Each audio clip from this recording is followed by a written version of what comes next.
परंतु मेरे डर से तुमको कोई नहीं बचा सकता। पिताश्री, पिताश्री, पिताश्री।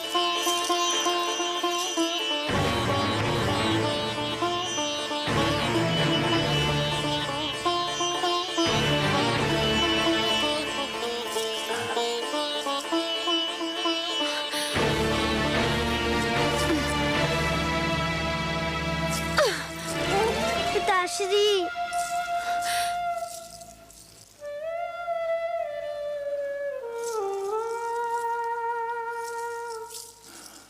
आप इतना बदल गए पिताश्री, विश्वास ही नहीं होता। मैं तो आपका बड़ा लाडला बेटा था, कितना प्यार करते थे आप मुझसे, और आज आपके सामने मुझे दिखाया गया और आप चुप रहे। जब आप मुझसे लौटते थे तो सीधा माताश्री के पास जाते थे। आपकी बार आप मुझसे मिलने भी नहीं गए, ऐसा क्यों है पिताश्री? महाराज से क्या पूछता है? जाकर अपनी माता से पूछ कि महाराज जब उसके पास क्यों नहीं आते। आप भी तो माता है, आप भी बता दीजिए ना। मैं तो तेरी छोटी माता हूँ। माता छोटी बड़ी नहीं होती, माता तो बस माता होती है। आप स्वयं को छोटी क्यों कहती है? तो सुन, तेरी माता के दिन बीत गए। महाराज को अब उस भिखारन में कोई रुचि नहीं है। मेरी माता भिखारन नहीं है, वो राजभवन की महारानी है। महारानी थी वो, अब नहीं है महारानी। महाराज ने वो स्थान उससे छीनकर मुझे दे दिया है, और जो स्थान तेरा था वो अब मेरे पुत्र उत्तम का है, समझा? उत्तम मेरा छोटा भाई है, उसे जितना भी मिले मुझे उतना ही हर्ष होगा। मैं और कुछ नहीं चाहता, बस पिताश्री का प्यार चाहता हूँ और उसकी गोद में बैठना चाहता हूँ। गोद में बैठने की इतनी इच्छा थी तो तुझे मेरी कोख से जन्म लेना चाहिए था। पर इसमें तो मेरा कोई दोष नहीं माते। दोष तेरा नहीं, तेरी माता का है। पिताश्री, महाराज तेरी कोई सहायता नहीं कर सकते। अब तो भगवान ही तुझे महाराज की गोद में बिठा सकते हैं। जाकर भगवान विष्णु की तपस्या कर और उनसे प्रार्थना कर कि अगले जन्म में तुझे मेरी कोख से जन्म दे और महाराज के गोद में बैठने के योग्य बनाए।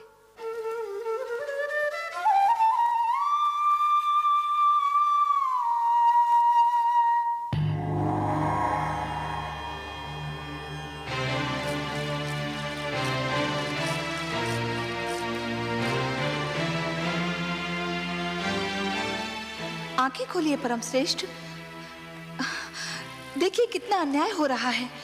सुरुचि ने कितनी निर्ममता से उस नन्हे से बालक का हृदय तोड़ दिया।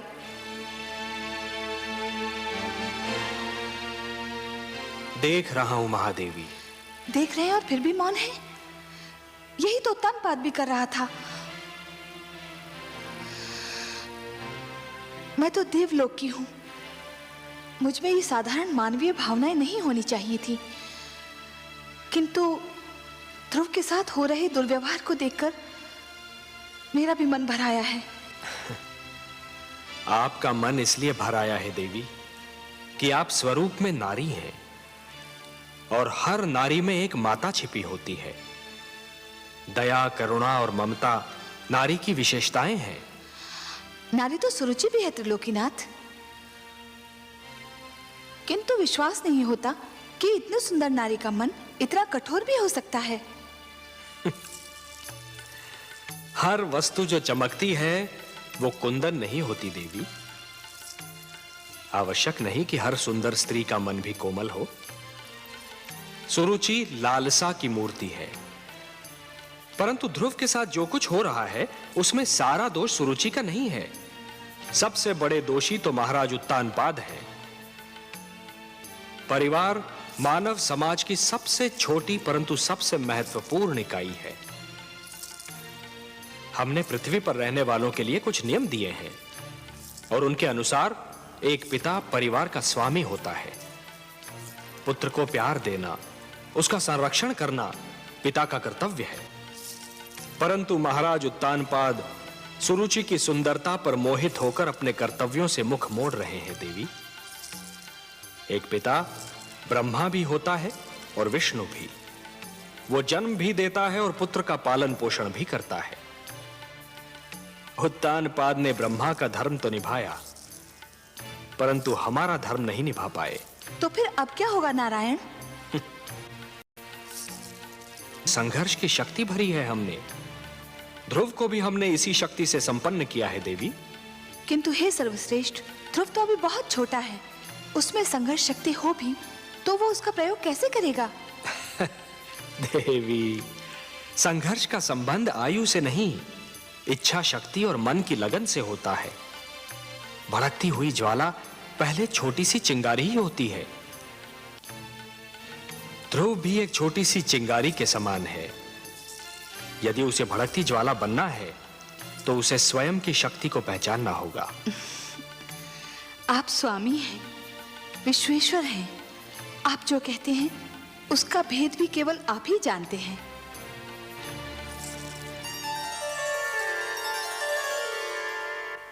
इसीलिए मैं तुझे वहां जाने से रोक रही थी। मैं जानती थी कि तू महाराज से मिलने जाएगा तो दुख लेकर ही लौटेगा।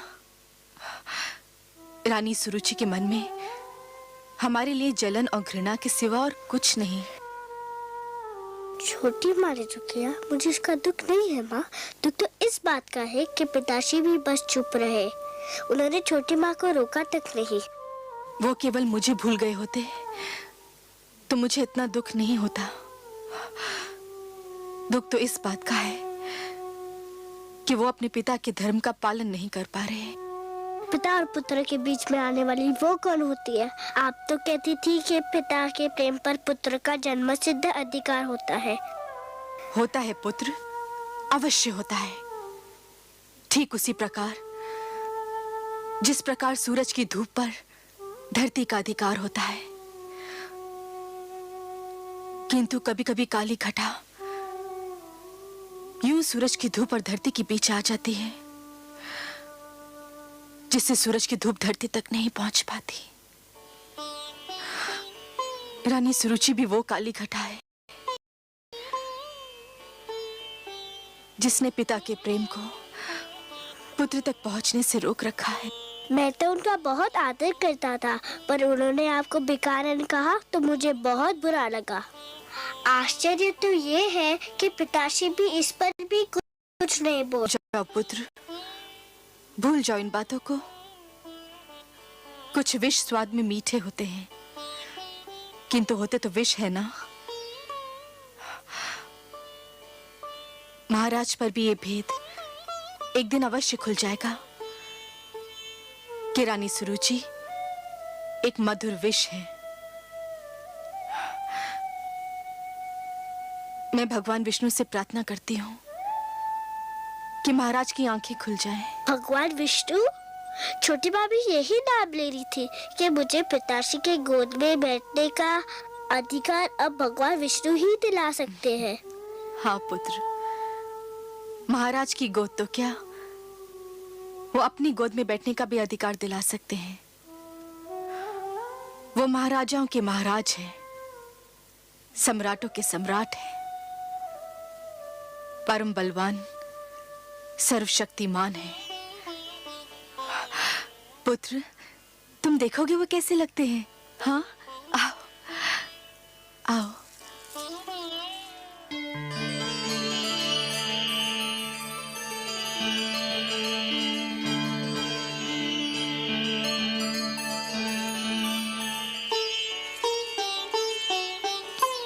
प्रणाम करो बेटा। ये है हमारे विष्णु भगवान, लक्ष्मीपति नारायण, जिनकी मैं नित दिन पूजा करती हूँ। मैं भगवान विष्णु के पास जाऊँ कब आते? चले जाना पुत्र, अभी तुम छोटे हो। बड़े हो जाने के बाद अवश्य चले जाना उनके पास, वो सब ठीक कर देंगे। रात्रि हो गई है, चलो चल के सो जाते हैं। सब विष्णु भगवान पे छोड़ दो, वो सब ठीक कर देंगे। चलें? चलो।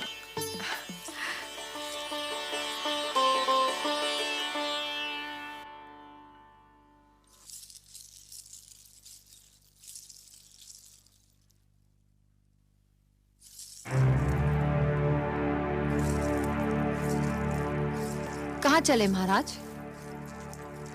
अभी तक हम महारानी सुनीति से नहीं मिले। वो हमारी राह देख रही होंगी।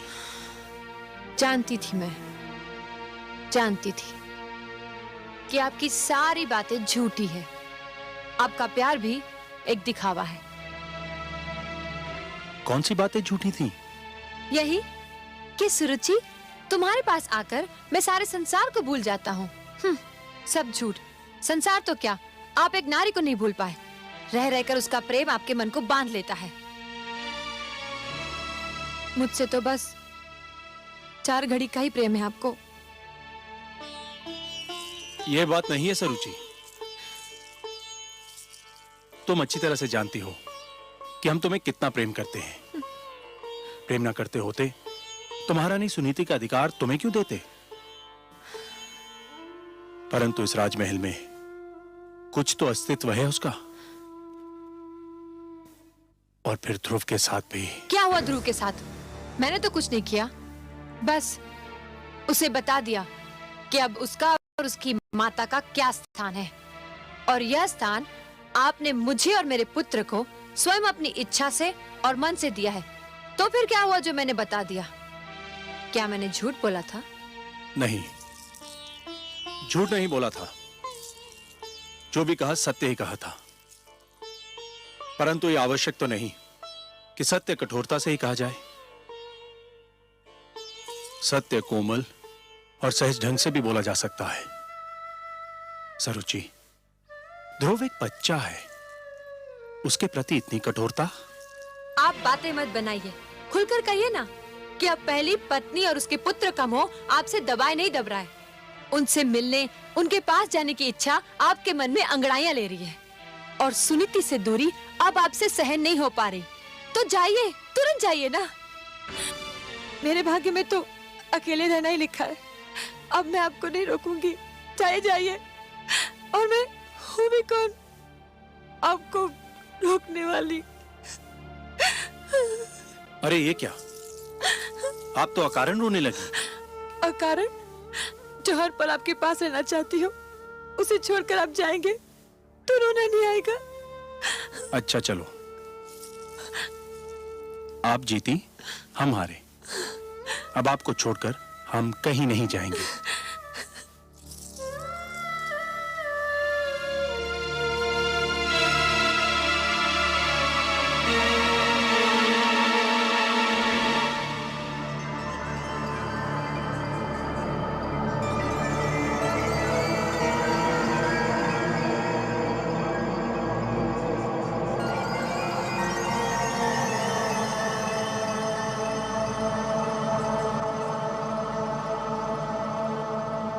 महाराज तेरी कोई सहायता नहीं कर सकते। अब तो भगवान ही तुझे महाराज की गोद में बिठा सकते हैं। जाकर भगवान विष्णु की तपस्या कर और उनसे प्रार्थना कर कि अगले जन्म में तुझे मेरी कोख से जन्म दे और महाराज की गोद में बैठने के योग्य बनाए।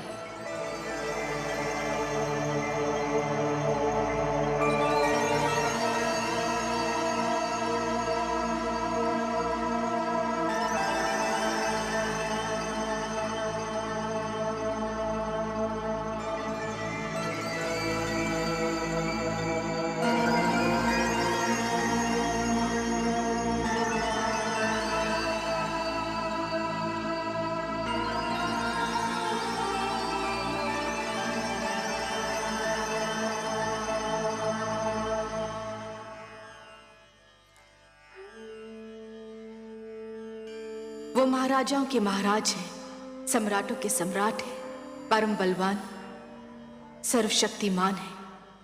तुम देखोगे वो कैसे लगते हैं। ये है हमारे विष्णु भगवान, लक्ष्मीपति नारायण, जिनकी मैं नित दिन पूजा करती। महाराज की गोद तो क्या, वो अपनी गोद में बैठने का भी अधिकार दिला सकते हैं। हे विष्णु भगवान, मैं तुमसे मिलने आ रहा हूँ, मगर मुझे ये तो पता नहीं कि तुम कहाँ रहते हो। मगर तुम जहाँ भी रहते हो मैं तुम्हें ढूंढ निकालूंगा। मेरी बस एक विनती है। मेरी माता नित दिन तुम्हारी पूजा करती है। मेरे जाने के बाद उसका ध्यान रखना। हम दोनों एक दूसरे से कभी अलग नहीं हुए। वो मुझे पास ना पाएगी तो व्याकुल हो जाएगी। उसकी ढाढ़स बनाना प्रभु, उसे रोने मत देना।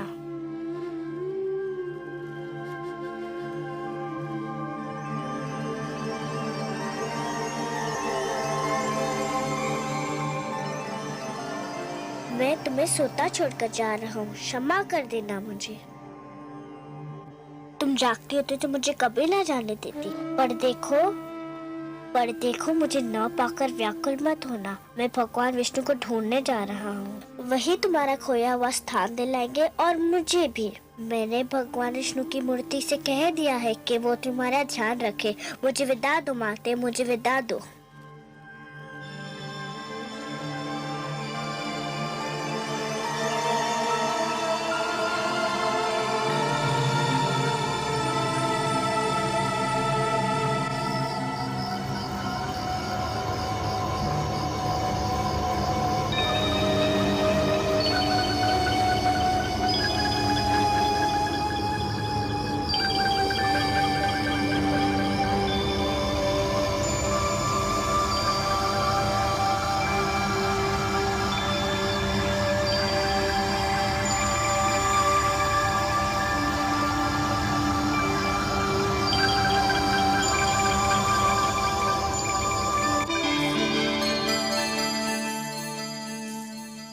हे प्रभु, देखिए नन्हा ध्रुव रात्रि के अंधेरे में राजभवन को छोड़कर आपकी खोज में निकल गया है। हाँ देवी, वो अपने मन की लगन को दबा नहीं पाया।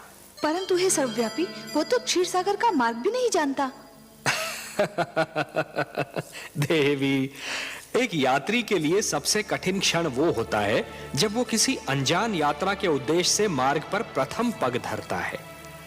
फिर तो मार्ग में सहस्त्रों घने पेड़ मिल जाते हैं जो उसके पैरों तले शीतल छांव बिछाने को तैयार रहते हैं।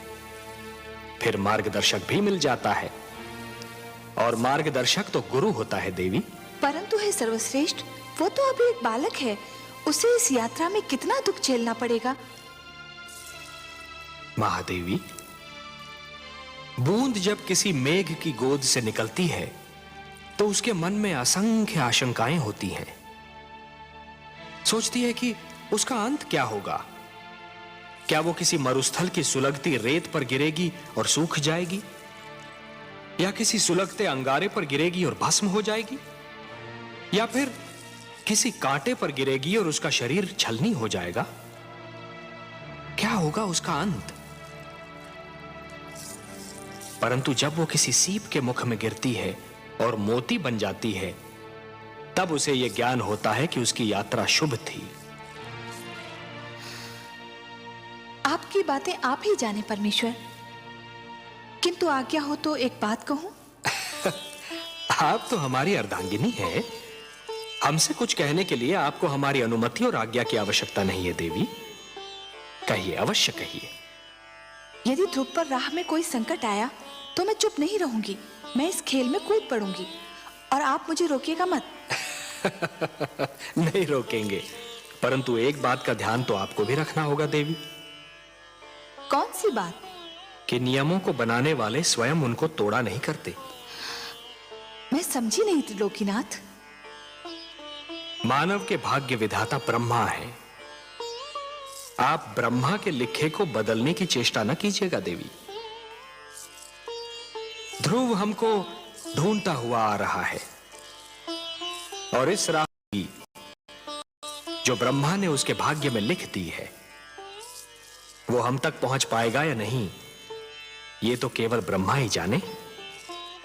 परंतु इस बालक के लिए आपके मन में इतना स्नेह क्यों उमड़ रहा है देवी? पर न जाने क्यों ऐसा लगता है जैसे ध्रुव मेरी ही संतान हो। इतना महान स्थान दे दिया उसे आपने। क्यों? क्या वो इस स्थान के योग्य नहीं? इतनी छोटी सी आयु में इतना बड़ा निर्णय, इतना दृढ़ निश्चय, ये सब महानता के लक्षण नहीं है तो और क्या है? उसे अपनी महानता सिद्ध तो कर लेने दीजिए। अवश्य, परंतु ध्रुव पर अगर कोई संकट आया तो मैं सहन नहीं कर पाऊंगी। ऐसा कब तक चलेगा दलनायक जी? क्यों, क्या हुआ? क्या हुआ? अरे इतने दिन हो गए, कोई भी यजमान हाथ नहीं आया। अगर यही दशा रही तो हम सब भूखे मर जाएंगे। बात तो तुमने ठीक कही है मित्र, पर क्या किया जाए? लगता है यात्री ये मार्ग ही भूल गए हैं। इतने लोगों को लूटा है हमने कि लोगों ने इधर से आना जाना ही छोड़ दिया है। अरे वो देखो, अरे शिकार आ गया।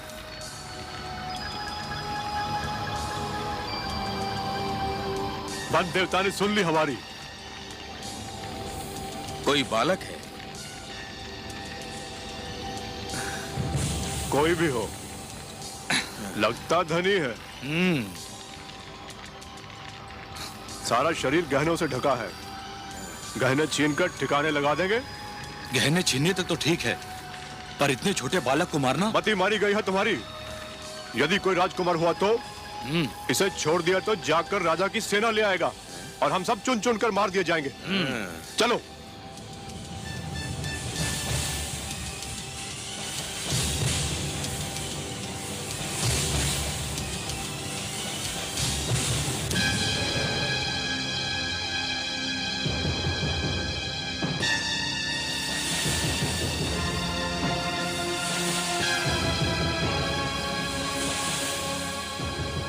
कौन है आप लोग?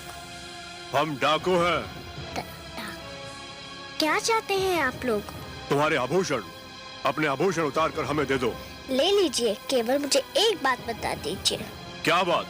मैं अपने सारे आभूषण आपको दे दूंगा। मुझे बस ये बता दीजिए कि भगवान विष्णु कहाँ रहते हैं। भगवान विष्णु? हाँ, मैं उनसे मिलना चाहता हूँ।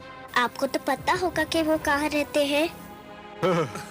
हाँ, क्यों नहीं, क्यों नहीं। हम तुम्हें जरूर उनके पास ले चलेंगे, पर पहले अपने ये आभूषण हमें दे दो।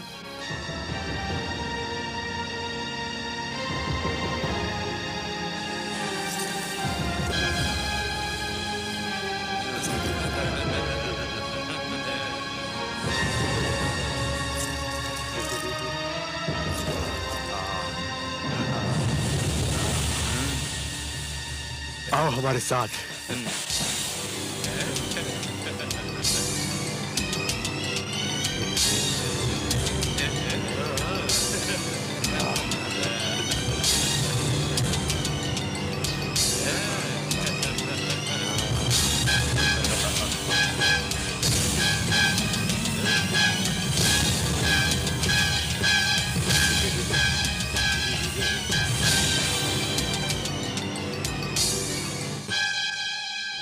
यहाँ से तुम सीधा विष्णु के पास पहुंच जाओगे।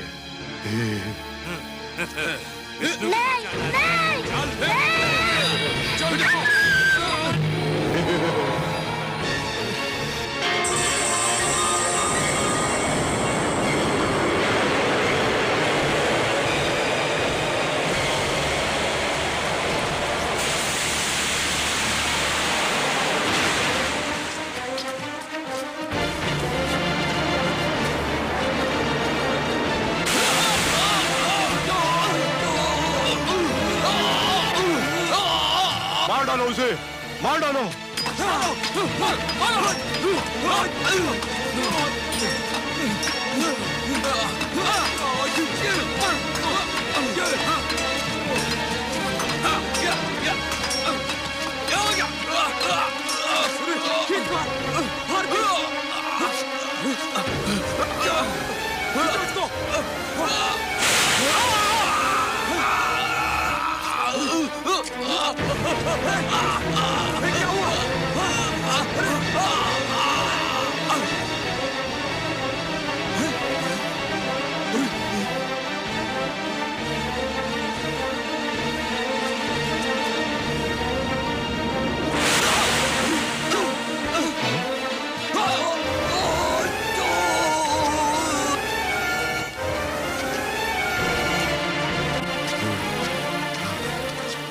सांप को ढूंढो, उस बालक को भी ढूंढो।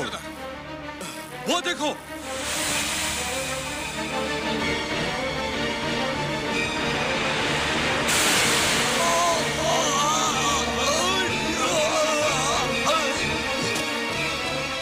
सांप को ढूंढो, उस बालक को भी ढूंढो।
पुत्र,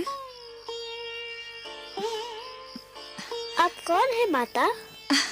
तुमने तो माता कहकर स्वयं ही बता दिया कि मैं कौन हूँ। अब मैं क्या बताऊं? समझ लो तुम्हारी माता ही हूँ। इन लोगों को क्या हुआ? इनको इनके किए का दंड मिल गया। ये लुटेरे थे और तुम्हें मार डालना चाहते थे। परंतु ये बताओ, इतनी रात्रि को तुम अकेले कहाँ जा रहे थे? मैं भगवान विष्णु से मिलने जा रहा हूँ। मेरी मानो तो तुम घर लौट जाओ, अभी तुम बहुत छोटे हो। मैं उनसे मिले बिना घर नहीं जाऊंगा। अच्छा, अब रात्रि बहुत बीत चुकी है। भोर होते ही ढूंढ लेना अपने भगवान विष्णु को। आपको पता है कि भगवान विष्णु कहाँ रहते हैं? मुझे उनसे मिलने का मार्ग बता दीजिए तो आपकी बहुत कृपा होगी। मेरे वश में होता तो मैं ले जाकर तुम्हें उनकी गोद में ही बिठाती, किंतु मैं विवश हूँ। सुनो पुत्र, तुम थक गए होगे, तनिक विश्राम कर लो। विश्राम तो मैं अपने भगवान विष्णु से मिलने के पश्चात ही करूँगा। बड़े हठी हो तुम।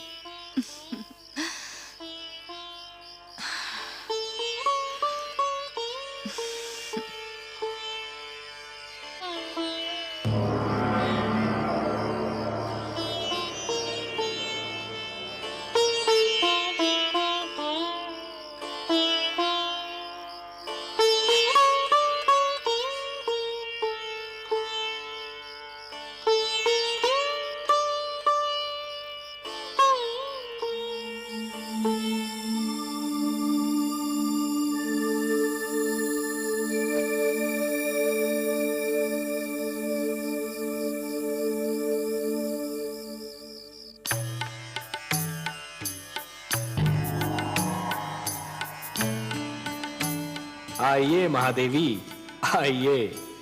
आज तो आपने हमको भी अचरज में डाल दिया। अचरज में? और वो भी आपको मायापति? मेरी किस बात से आपको आश्चर्य हुआ? शीतल जल यदि दहकती अग्नि बन जाए, चंद्रमा ठंडी चांदनी के स्थान पर यदि तपती धूप छिटकाने लगे, पुष्प की कोमल पंखुड़ी यदि धारदार कटार बन जाए तो आश्चर्य नहीं होगा देवी। अपने पुजारियों पर धन की वर्षा करने वाली देवी को जब हमने ध्रुव के शत्रुओं पर विष की वर्षा करते देखा तो हमें भी कौतूहल हुआ। मैं क्या करती नारायण, मुझसे रहा नहीं गया। वो हत्यारे अगर ध्रुव के प्राण ले लेते तो मैं स्वयं को कभी क्षमा नहीं कर पाती। आप जानते हैं ना, वो हत्यारे ध्रुव के प्राण लेना चाहते थे। जानता हूं, भली भांति जानता हूं, और कुछ और भी जानता हूं। क्या? यही कि हो सकता है कि विधाता ने ध्रुव के भाग्य में यूं मरना लिखा ही न हो। उसके भाग्य में यह लिखा हो कि आप उसके प्राणों की रक्षा करेंगी और अपने ममतामयी हाथों से उसे थपकियां देकर सुलाएंगी, क्योंकि देवी होता तो वही है जो भाग्य में लिखा है। मैं नहीं जानती, लेकिन उस बालक को देखकर मेरे मन में ममता का सागर उमड़ने लगता है। नारायण, वो कितनी लगन से आपको ढूंढ रहा है। आप स्वयं जाकर उसे अपने दर्शन क्यों नहीं देते? हम विधाता के कार्यों में हस्तक्षेप नहीं कर सकते देवी। विधाता के कार्यों में हस्तक्षेप नहीं कर सकते। ध्रुव को वो सब मिलेगा जो उसके भाग्य में लिखा है। आपका लाडला अब जागने वाला होगा, धरती पर भोर होने वाली है। भोर होते देखकर मेरा मन कांप रहा है। क्यों देवी, किस कारण? भोर हुई और सुनीति ने अपने लाल को ना पाया तो उसकी क्या दशा होगी? वो तो दुख से पागल हो जाएगी।